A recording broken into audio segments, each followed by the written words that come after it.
Please get ready for a dictation of exercise 14 from April 2021 issue of Progressive magazine. 5 seconds.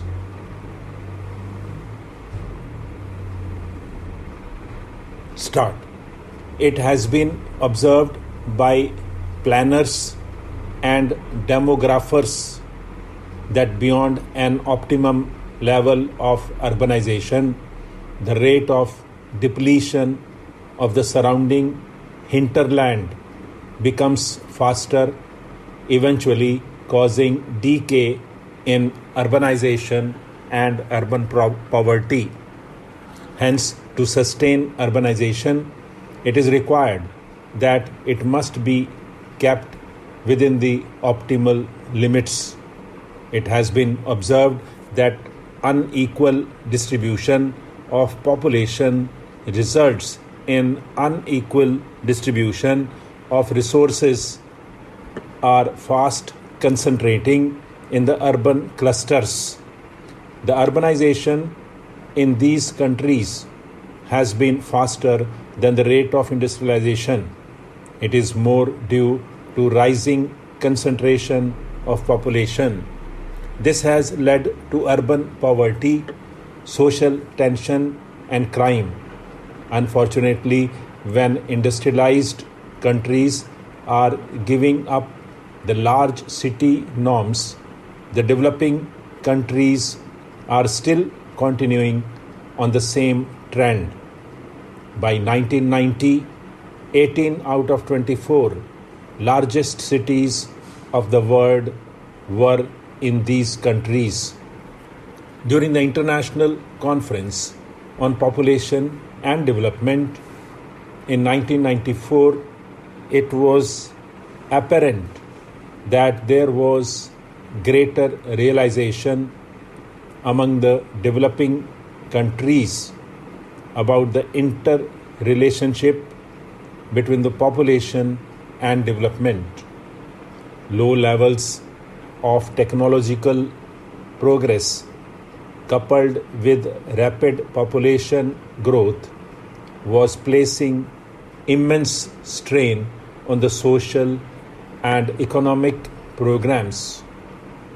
There was unanimity on the issue that population growth must be balanced with sustainable socio-economic development and the regenerative capacity of the natural environment. It must be realized that the present generation of man is the trustee of entire biodiversity. We are also the custodians of the interests of future generations. Our teeming numbers can grow only at the cost of delicate balance in nature. A further increase in our numbers will encroach greatly upon the chances of our future generations. It is observed that persistent, widespread poverty and serious social inequalities do influence population growth and its distribution. Therefore, it is sought that the population should be integrated as a major issue in the development strategies and planning at all levels.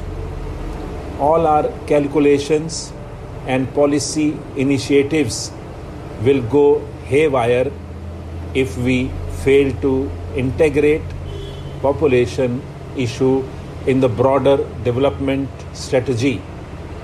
There is now a distinctive rise in social awareness on population issues. Majority of countries have formulated their respective comprehensive population policies, and population has become an issue high on their national agenda. In our campaign against the numbers, our focus has been to control the birth rate and linkage to small family. We emphasize linkage between small family norm and greater opportunities for human resources development. Beyond economic logic and policy, the problem has its sociological dimensions as well. We will have to focus on the major sociological factors that can influence the population issue. Social attitudes towards women is one such factor.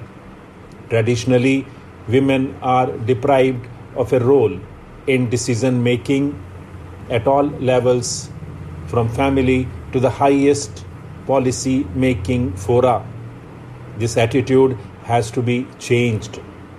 The need to give women decision making rights was recognized by ICPD in 1994.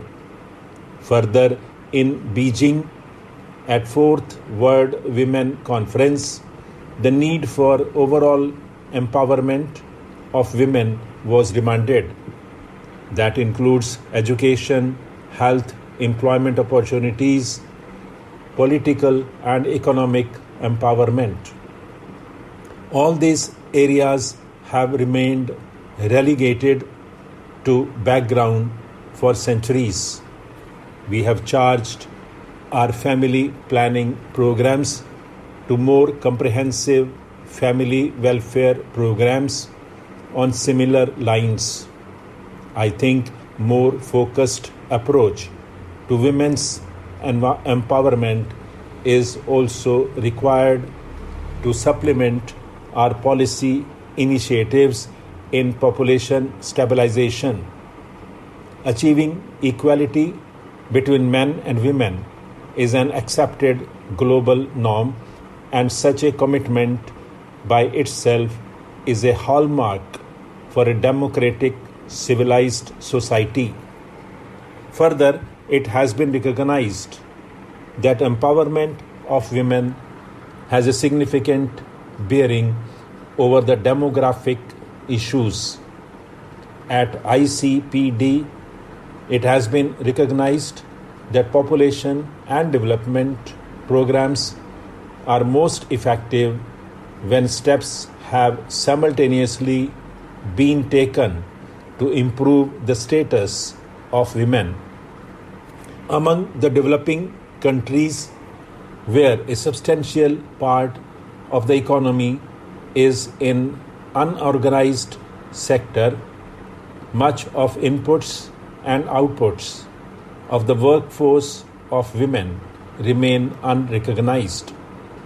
Women control most of the non-monetary economy like subsistence, agriculture, domestic labor, and bearing and raising the children.